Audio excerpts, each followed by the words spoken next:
আমার বাল্যকাল শৈশব পর এই নদীর পাড়েই কেটেছে। আমি দেখছি নদীর দুই পাশের জায়গা দখল করে নদী আজকে মৃতপ্রায়। প্রশাসনের কাছে আহ্বান থাকবে, বিএনপি আপনাদের কাছে আহ্বান জানাচ্ছেন আমাদের নদীর স্বাভাবিক গতিপথ যেন ফিরে পায়, নদীর জায়গা যেন কেউ দখল না করতে পারে। বিএনপির জন্য অঙ্গীকারবদ্ধ।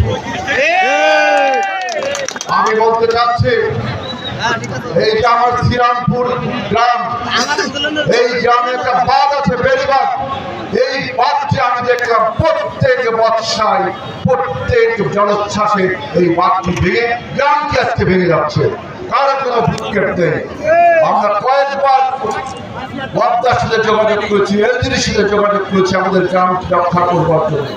এর কারণ হিসাবে দেখছি যে বিভিন্ন স্থানে নদীর জায়গা দখল করে সেখানে স্থাপনা করার জন্য প্রবল স্রোতে আমাদের শ্রীরামপুর গ্রামটা ভেঙে যাচ্ছে।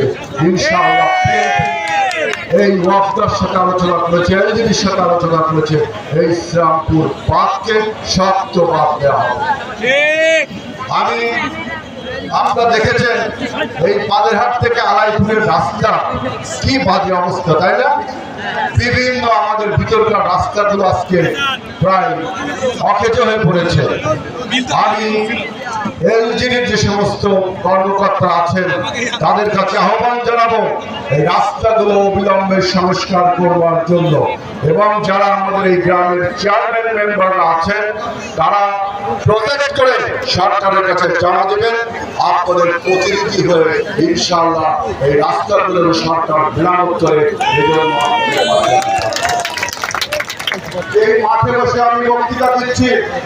এই মাঠ ছিল একসময় খেলাধুলায় ভরপুর একটা পূর্ণাঙ্গ মাঠ।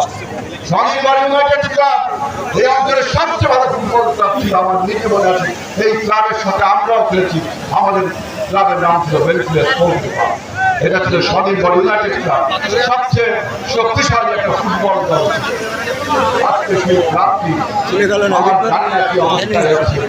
আমি আশা করি ইনশাআল্লাহ বিএনপি নেতৃবৃন্দের কাছে আমি আহ্বান জানাবো এই ক্লাবকে তার পূর্ণ যৌবনে আমরা ফিরে আনবো ইনশাআল্লাহ। এই অঞ্চলের